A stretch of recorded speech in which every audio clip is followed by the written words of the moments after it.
Hello everyone, welcome back to my channel. लेकर आ गई हूँ आपके लिए आज एक और नई वीडियो जिसमें हम करने वाले हैं class 10th English first flight book का chapter 3 that is two stories about flying का part 2 the black aeroplane written by Frederick Forsyth. तो चलिए स्टार्ट करते हैं। इस चैप्टर में है क्या? This chapter is really very interesting and a mysterious chapter, I must say. रहस्यमयी चैप्टर है। देखते हैं क्या रहस्य है इस चैप्टर में। स्टार्ट करते हैं। तो चैप्टर हमारा स्टार्ट होता है, जो इस चैप्टर का ऑथर है, राइटर है, दैट इज फ्रेडरिक फॉर्साइथ। वो एक पायलट हैं और वो ही इस चैप्टर के क्या है, नरेटर हैं।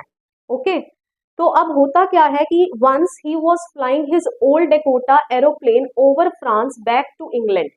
अब एक बारी, क्योंकि वो पायलट हैं, तो वो अपनी फ्लाइट लेकर जा रहे हैं, ठीक है, फ्लाई कर रहे हैं अपना ओल्ड डेकोटा एयरप्लेन। ओके, और हमें पता है हर एक फ्लाइट का कोई ना कोई नंबर होता है, तो उनकी भी फ्लाइट का जो नंबर है दैट इज DS088, और वो फ्रांस के ऊपर से उसे ले जा रहे हैं और उनकी मेन डेस्टिनेशन कहाँ है, जहां उन्होंने पहुंचना है, दैट इज इंग्लैंड। ओके, और कितने बजे का टाइम है? 1:30 AM। ओके, और यहाँ पर कुछ डिस्क्रिप्शन दे रखी है बुक में कि the moon was coming up in the east. Moon जो है वो राइज कर रहा है, ठीक है। Stars were shining in the sky, तारे चमक रहे हैं। And there wasn't a single cloud in the sky, कोई भी बादल जो है वो नजर नहीं आ रहा है स्काई में, means it was a clear sky.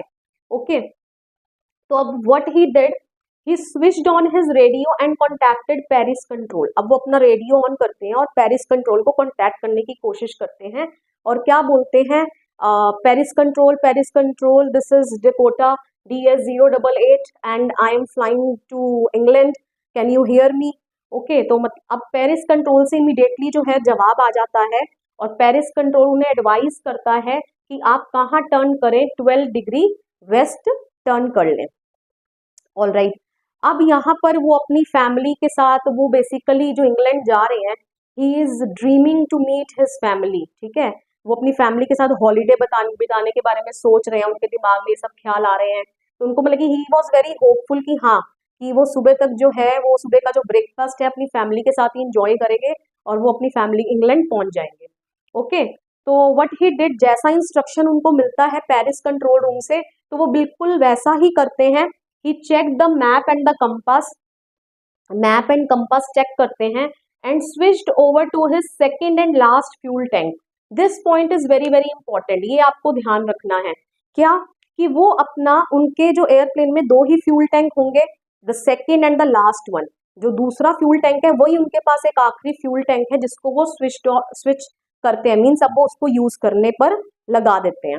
Okay, and अब अभी तक सब कुछ बहुत इजी गोइंग है, सब कुछ बहुत अच्छा चल रहा है, उनको लग रहा है कि everything was going well and this was going to be a very easy flight, ठीक है, सब कुछ बहुत इजी रहने वाला है। But there suddenly came a change, कुछ बदलता है। क्या होता है? अब Paris was about 150 kilometre behind when he saw storm clouds. अब पेरिस 150 किलोमीटर पीछे छूट चुका है, जब उनको क्या, किसको वो इनकाउंटर करते हैं? घने काले बादलों का सामना करते हैं वो। ओके, अब वो क्लाउड्स की यहाँ पर कुछ डिस्क्रिप्शन दे रहे हैं, इसीलिए मैंने इसको विद इन द क्लाउड ही लिख दिया है यहाँ पे। क्या वो डिस्क्रिप्शन दे रहे हैं कि वो क्लाउड्स कैसे हैं? They were huge, looked like black mountains standing in front of him across the sky. तो क्या बोल रहे हैं कि बहुत बड़े बड़े काले बादल हैं, ठीक है, बिल्कुल ब्लैक माउंटेन्स की तरह लग रहे हैं, जो बिल्कुल मेरे आगे क्या है, खड़े हुए हैं घेरा बनाकर। ओके, एंड अब वो क्या सोच रहे हैं, उनके माइंड में क्या आ रहा है कि he did not have enough fuel to fly over and around them. अब उनके पास, क्योंकि उनके पास जो सेकंड और आखिरी फ्यूल टैंक है उस पर वो स्विच कर ही चुके हैं ऑलरेडी, तब वो बोल रहे हैं कि मेरे पास इतना फ्यूल नहीं है कि मैं इन बादलों की या तो ऊपर से जाऊं या नीचे से जाऊं, क्योंकि वो लॉन्ग कट वे हो जाएगा ना, लॉन्ग वे हो जाएगा, उसमें फ्यूल ज्यादा चाहिए, या मैं इन बादलों के आसपास से जाऊं, उनके अराउंड घूमकर जाऊं, तो मेरे पास इतना फ्यूल नहीं है। तो what else could he do, अब वो यहाँ पर नेक्स्ट क्या कर सकते हैं? तो उनके पास एक ही ऑप्शन रह जाती है, that is to go back to Paris, कि पेरिस जो है वापस चला जाऊं। लेकिन अब इस पॉइंट ऑफ टाइम पे he was thinking to meet his family, नहीं, मेरे को सुबह जो है एक गुड इंग्लिश ब्रेकफास्ट जो है अपनी फैमिली के साथ एंजॉय करना है, तो मैं नहीं, I will not go back to Paris. Here he took decision, और वो क्या डिसीजन लेती हैं कि I will take the risk, कि मैं रिस्क लूंगा। And what was that risk, वो क्या रिस्क था, that he flew his old Dakota airplane straight into that stormy clouds. ठीक है, बिल्कुल उसके अंदर घुसा देते हैं अपने प्लेन को और मतलब कि आगे जाने का फैसला लेते हैं। Okay, so what happened inside the clouds, अब जैसे ही उन्होंने वो घने जो बादल हैं उनके अंदर जैसे ही वो एंटर करते हैं, तो अब वो कैसा उनका एक्सपीरियंस रहा, क्या उन्होंने फील किया, अब वो यहाँ लिखा हुआ है, इसलिए मैंने इसको विद इन क्लाउड्स ही बना दिया है यहाँ पे। ओके, तो क्या बोलते हैं कि एवरीथिंग वॉज सडनली ब्लैक, जैसे ही मैं उस घने बादलों के अंदर घुसा तो सभी चीजें क्या हो गई, एकदम से काली हो गई। ठीक है, ब्लैक हो गई, इतनी ब्लैक हो गई कि that even I could not see outside the plane, anything outside the plane, कि प्लेन के बाहर क्या है मुझे कुछ भी नजर नहीं आ रहा था। The airplane jumped and twisted in the air, the aeroplane जो क्या कर रहा है, जंप कर रहा है, ट्विस्ट कर रहा है एयर में। The compass was turning round and round, जो कंपास की जो नीडल है, आपको पता है कंपास जो है बड़ा इंपॉर्टेंट रोल प्ले करती है, क्या वो हमें डायरेक्शन गाइड करती है, हम कहाँ पर हैं अभी। तो अब जो उनका बहुत इंपॉर्टेंट एक इंस्ट्रूमेंट है कंपास, जो नीडल है गोल गोल घूम रही है, इसका मतलब वो क्या हो चुकी है, it was dead. Okay, other instruments पर डेड टू, अब उनका जो ध्यान है वो दूसरे इंस्ट्रूमेंट्स पर जाता है, अब वो बड़े शॉक्ड रह जाते हैं, क्यों सरप्राइज रह जाते हैं कि उनके बाकी के भी इंस्ट्रूमेंट्स जो हैं वो क्या हो जाते हैं, डेड हो जाते हैं। अब at this point of time he tried to contact Paris control room, उनको होता है कि चलो मैं पेरिस कंट्रोल रूम में कॉन्टैक्ट करने की कोशिश करता हूँ, तो वो बोलेंगे hello hello Paris control room, this is Dakota DS088, can you hear me. Okay, but there came no reply, कोई रिप्लाई नहीं आता। तो इसका मतलब जो उनका रेडियो था दैट वाज डेड टू, मतलब जो उनका कॉन्टैक्ट जो एस्टैब्लिश करने वाला एक बड़ा इंपॉर्टेंट इंस्ट्रूमेंट है उनका radio, that was also dead. Okay, वो भी क्या हो गया, डेड हो गया है। तो इसका मतलब अब उनको साफ पता चल गया है कि अब वो एक ऐसी फ्लाइट में है जिसमें ना कोई कंपास है, ना कोई रेडियो है, ना कोई बाकी के इंस्ट्रूमेंट्स हैं, तो means he was completely lost in the storm, वो उन बादलों में क्या हो चुके हैं, खो चुके हैं। ऑल राइट, और अब उन्हें खुद ही नहीं पता वो इस वक्त है कहाँ, क्योंकि जिन इंस्ट्रूमेंट से वो लोकेट करके पता लगा सकते हैं वो सभी इंस्ट्रूमेंट्स तो क्या हो चुके हैं, डेड हो चुके हैं। ऑल राइट, सो अब यहाँ पर क्या होता है, he saw another airplane या aeroplane, it had no lights on its wings but he could see it flying next to him। अब वो क्या करते हैं, इतनी देर में उनको एक दूसरा एरोप्लेन नजर आता है। ठीक है, और what was so strange about that aeroplane, उसकी खास बात क्या है कि उस एरोप्लेन के ऊपर ना कोई उसके विंग्स पर कोई लाइट्स नहीं है। नहीं तो आपको पता है हम रात को जब एरोप्लेन को वो फ्लाई करते हुए देखते हैं स्काई में, तो हम कैसे जज आउट करते हैं कि एरोप्लेन है, हम उसकी लाइट्स को ब्लिंक झपकते हुए देखते हैं, राइट। तो यहाँ पर इस प्लेन के ऊपर कोई लाइट्स नहीं है, लेकिन वो बोल रहे फिर भी मैं इसको देख पा रहा था कि बिल्कुल मेरे प्लेन के जस्ट नेक्स्ट जो है वो फ्लाई कर रहा था। The pilot face was turn towards him, जो पायलट बैठा है ना उस एरोप्लेन में, उसका जो फेस था, जैसे यहाँ पर हमारा ऑथर है तो उसका जो फेस है वो पायलट की फेस की तरफ है, एंड दैट पायलट जो है वो अपना हैंड वेव करता है लाइक दिस, और क्या इंस्ट्रक्शन देता है, फॉलो मी। ठीक है, कि मेरे पीछे पीछे आ जाओ। अब ऑथर यहाँ पर कहते हैं कि मुझे ऐसा लग रहा है कि जैसे ये प्लेन मेरी हेल्प के लिए आया है और ये प्लेन जानता है कि मैं जो है फंस चुका हूँ इन क्लाउड्स में। ओके, अब फिर वो बुक में यही लिखा है कि मैं बिल्कुल एक ओबीडियंट चाइल्ड की तरह, आज्ञाकारी बच्चे की तरह इस प्लेन को क्या करने लगता हूँ, फॉलो करने लगता हूँ। ठीक है, एंड बुक में फिर ये भी लिखा है कि जो प्लेन है क्या करता है इस प्लेन का pilot, that he turn his aeroplane slowly to the north. ये जो इस प्लेन का पायलट है ना, दूसरे प्लेन का जो द ब्लैक एरोप्लेन, उसके प्लेन का जो पायलट है वो अपने प्लेन को क्या करता है, नॉर्थ की तरफ जो क्या कर लेता है, टर्न कर लेता है, इन फ्रंट ऑफ माई डकोटा, बिल्कुल मेरे डकोटा प्लेन के आगे, ताकि मैं उसको ध्यान से मतलब कि देख पाऊं क्लियरली, वो विजिबल रहे और मैं उसको बड़ी आसानी से क्या कर पाऊं, फॉलो कर पाऊं। सो अब क्या होता है, अब after 30 minutes author started worrying, तो अब इसका मतलब अभी हमें ये पता चल गया कि एक दूसरा एरोप्लेन आ गया है ऑथर को हेल्प आउट करने के लिए, एंड जो ऑथर है उसको बिल्कुल ब्लाइंडली फॉलो कर रहे हैं। अब 30 मिनट से ऊपर का समय हो चुका है और अब ऑथर जो है वो frighten, he is feeling frightened, उनको डर लग रहा है, वो चिंता में है, टेंशन में है। क्यों? अब इसका रीजन ये है कि उनके पास सिर्फ इतना ही फ्यूल है, उनके फ्यूल टैंक में सिर्फ वो हार्डली 5 या 10 मिनट्स के लिए अपनी जर्नी को और एक्सटेंड कर सकते हैं। अगर अब इसका मतलब अगर 5 या 10 मिनट्स में लैंडिंग नहीं हुई तो उनका प्लेन क्या हो सकता है, क्रैश हो सकता है।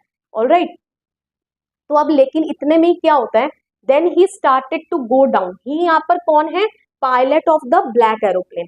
तो वो पायलट जो है ब्लैक एरोप्लेन का, जिसको हमारे ऑथर फॉलो कर रहे थे, तो वो बिल्कुल नीचे की तरफ को जाने लगता है एंड हमारे ऑथर भी उसको ही फॉलो करते हैं, मतलब कि नीचे की तरफ को जाने लगते हैं। एंड क्या देखते हैं, इनको एक 2 स्ट्रेट लाइन नजर आती हैं, ठीक है। And he was very happy to see two straight lines. क्यों, क्योंकि वो क्या है, that is none other than runway. Runway आपको पता है, जहाँ जो प्लेन की लैंडिंग होती है उसको रनवे बोलते हैं। तो मीन्स अब इनका जो है वो प्लेन जो है वो लैंड इन्होंने कर लिया है। And he turn to look for his friend but the sky was empty. तो अब इनके आगे आगे तो एक और प्लेन लैंड किया था ना, तो अब वो देखते हैं इधर उधर देखने के लिए कि मेरा दूसरा जो जिस पायलट ने मेरी मदद करी है मैं उसको थैंक यू बोलूंगा जाकर। लेकिन वो क्या देखते हैं कि स्काई जो है वो एम्प्टी है, कोई दूसरा प्लेन है ही नहीं। तो अब that was very strange for him, ठीक है, बड़े वो हैरान हो जाते हैं इस चीज को देखकर।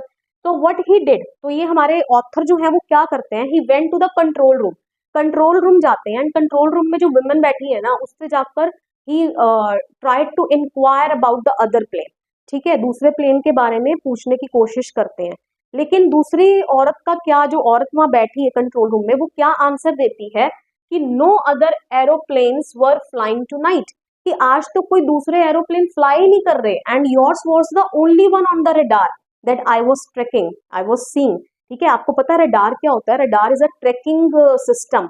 जैसे हम अपने ऑर्डर को ट्रैक कर लेते हैं ना, हमारा ऑर्डर कहाँ तक पहुंचा, कहाँ तक नहीं पहुंचा, जब हम ऑनलाइन किसी ऑर्डर को करते हैं प्लेस।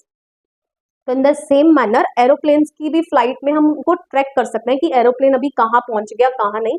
तो यही बोल रही है कि, और वुमेन यही बोल रही है कि अभी तो सिर्फ एक आपका ही एक लौता प्लेन था, that was scene on the radar, सिर्फ आपका ही प्लेन था। तो अब this makes this story very very mysterious, ये इस कहानी को बड़ा रहस्यमयी बना देता है। सो यहाँ पर एक क्वेश्चन अराइज होता है कि who helped him to land safely, मतलब कि who helped the author to land safely, किसने ऑथर की मदद करी एक्चुअल में लैंड करने में। ओके, तो इस आंसर का फाइंड आउट करेंगे, इस क्वेश्चन का answer. So what was the moral of this chapter, तो यहाँ आपका ये चैप्टर खत्म होता है। This was the story and इसका मॉरल क्या है, that we should never lose hope in our life, कि हमें कभी भी अपनी लाइफ में क्या होप नहीं हारनी चाहिए, है ना, सभी चैलेंजेस को टैकल करना चाहिए ब्रेवली। ओके, जैसे ऑथर ने करा। एंड अब इस क्वेश्चन का आंसर फाइंड आउट करने की कोशिश करते हैं, जो मिस्ट्री है उसको थोड़ा अनरेवल करते हैं और फाइंड आउट करते हैं कि बेसिकली कौन है जिसने ऑथर की मदद की होगी। तो हम यही कह सकते हैं, अगर ये क्वेश्चन पूछा जाए आपको पेपर में, तो आप इसको यही जस्टिफाई कर सकते हो कि ऑथर ने as soon as he landed he went to the control room, वो जाता है इंक्वायर करने के लिए और उसको यही रिस्पॉन्स मिलता है कि उसके प्लेन को छोड़कर कोई और प्लेन था ही नहीं उस रात, उसका ही प्लेन था, एक लौता प्लेन जो रेडार पर देखा जा सकता था। It means there was no other plane. So he author was the one who helped himself, author ने अपने खुद की मदद करी and that was solely his imagination, वो उसकी इमेजिनेशन थी जो उसको दूसरा एयरप्लेन जो था वो दिख रहा था, पायलट दिख रहा था। मीन्स ही वॉज हेल्यूसिनेटिंग, वो हेल्यूसिनेट कर रहा था। अब आप बोलोगे हेल्यूसिनेटिंग का क्या मतलब होता है, hallucination is a false perception of objects involving your senses, मतलब कि जब आप किसी एक ऐसी चीज या इवेंट को मतलब कि परसीव करते हो कि वो हो रही है बट वो एक्चुअल में एग्जिस्ट नहीं करती। तो यहाँ पर यही ऑथर के साथ हुआ, वो हेल्यूसिनेट कर रहा था कि एक दूसरा पायलट है जिसने उसकी मदद करी, but there was no such pilot, लेकिन ऐसा कोई पायलट था ही नहीं। आप ये इसका आंसर दे सकते हैं। और आप क्या लिख सकते हैं कि maybe God was there, ठीक है, क्योंकि गॉड जो है, हमने सुना है ना, मिरेकल्स कैन हैपन, ठीक है, चमत्कार हो जाते हैं। And God is all powerful, God जो है बहुत पावरफुल है, शक्तिशाली है। God is omnipotent, omnipresent, omniscient, तो गॉड के लिए तो everything is possible. So it may be a miracle as well, ठीक है, तो ये मिरेकल भी हो सकता है। सो आप दोनों ही पॉइंट्स को लिख देंगे and your answer will be done. Okay, आपका आंसर कंप्लीट हो जाएगा। I hope so. This chapter is very clear to you, crystal clear, and this brings us to the end of this video. अगर आपको video पसंद आया, video को like करिए, share करिए, मेरे चैनल को सब्सक्राइब करिए एंड कमेंट करके बताइए आपको वीडियो कैसा लगा। मिलेंगे नेक्स्ट वीडियो में and please do support me, I need your support to grow. Thank you so much, see you in the next video, bye bye.